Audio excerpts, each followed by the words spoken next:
portrait.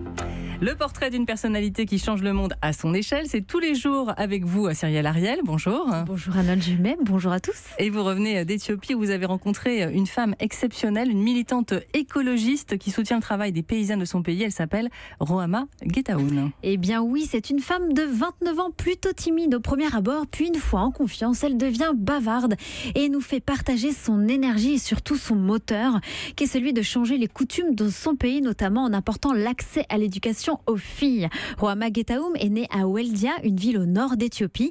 Et cette jeune urbaine qui vit aujourd'hui dans la ville de Kepado, à 8 heures au sud d'Addis Abeba, passe aujourd'hui 20 heures de son temps par semaine en zone rurale.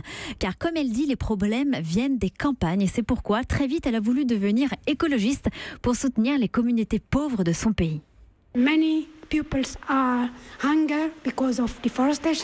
Beaucoup de gens sont affamés à cause de la déforestation et du manque de productivité de terres arables.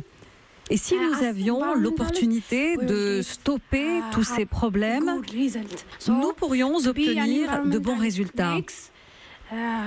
Donc, si être écologiste, ça permet d'augmenter la productivité de communautés, eh bien, c'est un concept holistique que j'apprécie beaucoup. Et alors, que fait-elle aujourd'hui? Comment agit-elle concrètement? Eh bien, sur le terrain, elle est devenue directrice générale de l'Organisation de développement des femmes par l'inclusion au sud de l'Éthiopie. Aujourd'hui, elle comprend à peu près 110 femmes et 10 hommes. Et le but est de planter des arbres, notamment donc grâce à des pépinières pour lutter contre l'érosion, mais également la déforestation. Et ça permet également d'avoir des terres fertiles qui va être utilisées pour la culture d'arbres fruitiers, par exemple, comme des mangues ou des ananas. Ils vont également utiliser des abeilles pour la pollinisation et aussi revendre du miel, ce qui va justement leur servir d'avoir des revenus complémentaires. Ils produisent également du lait avec des chèvres et des vaches. C'est un système vertueux qui permet de faire vivre des centaines de paysans et de redonner de l'autonomie à ces femmes. Et ça, c'est toute sa motivation. Je suis très heureuse d'avoir été le témoin de l'amélioration concrète de la situation, aussi bien de l'environnement que de l'amélioration des conditions de vie des femmes grâce à leur participation à notre projet. Les surfaces ont retrouvé leur intégrité naturelle et sont maintenant protégées des risques de dégradation.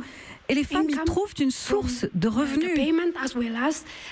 Et donc, voir combien nous sommes efficaces à avoir fait de l'environnement un moyen de subsistance au quotidien, cela ne peut que me réjouir. Aujourd'hui, Rohama Getaoun poursuit son master en management de ressources naturelles durables jusqu'au mois de juin 2018. Et elle espère bien surtout propager ces solutions à d'autres femmes dans son pays, mais aussi à l'étranger. Merci à Cyrielle Ariel pour ce beau portrait et ce voyage en Éthiopie.